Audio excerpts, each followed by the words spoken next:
Eh bien salut tout le monde les gars, c'est Thibaut. Aujourd'hui on se retrouve pour une petite présentation. Je vous présente la bague MC11 de chez Sigma. C'est parti.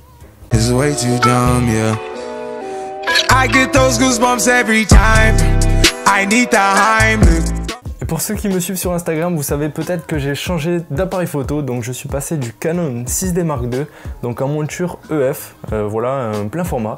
Et je suis passé sur un Sony A7R III, pareil, un plein format, donc monture E. Donc c'est pas du tout les mêmes objectifs qui sont montés dessus. C'est pour ça que j'ai acheté cette bague d'adaptation Sigma MC11. Alors pour tout vous dire, j'avais pas envie de changer tous mes objectifs, ça me faisait chier parce que vraiment j'avais un bon parc optique, j'avais un Sigma 35 mm 1.4, j'avais un 70-200 f4 sériel, j'avais un 20 mm 2.8 Canon. Voilà, ça fait un petit parc optique et franchement ça me foutait un petit peu les boules de changer tout ça pour du Sony. Je me suis un petit peu renseigné sur les réseaux, sur les forums, etc. Et je cherchais vraiment une bague d'adaptation qui marche. Alors j'ai eu plusieurs bagues d'adaptation qui m'ont été proposées à plusieurs tarifs différents. Et ça allait de 50 € à peu près 400-500 € pour les plus chers. Et cette bague Sigma se plaçait plutôt bien en rapport qualité-prix. C'est une bague qui coûte aux alentours de 250-260 €. Moi sur Amazon, c'est à peu près dans ces eaux-là que je l'ai payé. Alors j'ai regardé un petit peu les tests sur internet et il n'y avait pas trop de tests vraiment poussés pour montrer un peu l'autofocus qu'il y avait en vidéo, en photo, comment ça fonctionnait un peu avec les objectifs que j'ai là, le 35, le 70-200 et le 20 mm. Je vous montrerai un peu si ça fonctionne bien ou pas. Et déjà quand j'ai reçu cette bague, j'ai retrouvé un petit peu le design de Sigma que j'avais sur mon 35 mm, donc une bague en métal assez quali avec des bons obturateurs. Bon ça fait pas grand chose, mais franchement moi ça fait la différence parce que moi je me dis au moins ça protégera bien cette petite bague. Donc sur cette bague il y a un bouton.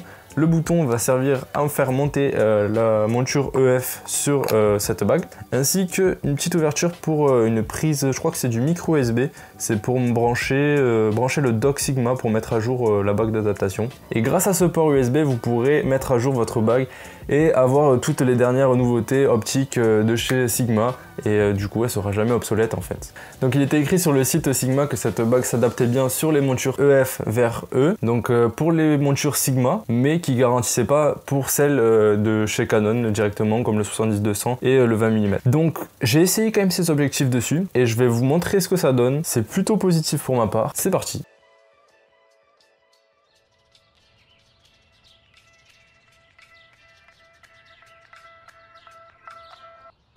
Donc voilà, sur le 35 mm déjà vous pouvez voir un petit peu l'autofocus qui est très bon en vidéo. Franchement je vois pas de différence entre le Canon 6D que j'avais avant et le Sony A7R III que j'ai maintenant. En photo c'est pareil, le high focus marche très bien et j'ai aucun souci avec ça. Et je suis en plus de ça ouvert à 1.4, ce qui est une faible ouverture de champ.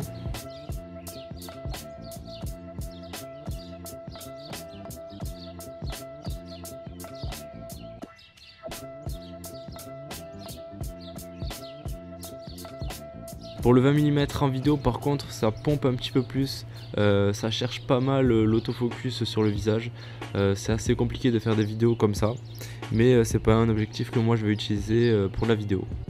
En photo par contre il se débrouille toujours aussi bien comme sur le 6D2, donc j'ai pas de souci avec ça, il reconnaît bien l'œil, donc c'est nickel.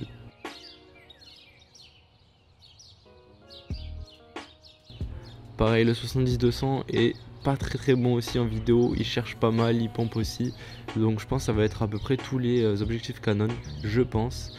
Donc pour la photo par contre il est vraiment top, le piqué tout ça vous pouvez voir c'est abusé, donc voilà, très bon objectif en photo, par contre en vidéo je le recommande pas. Donc voilà un petit peu le bilan de ce test.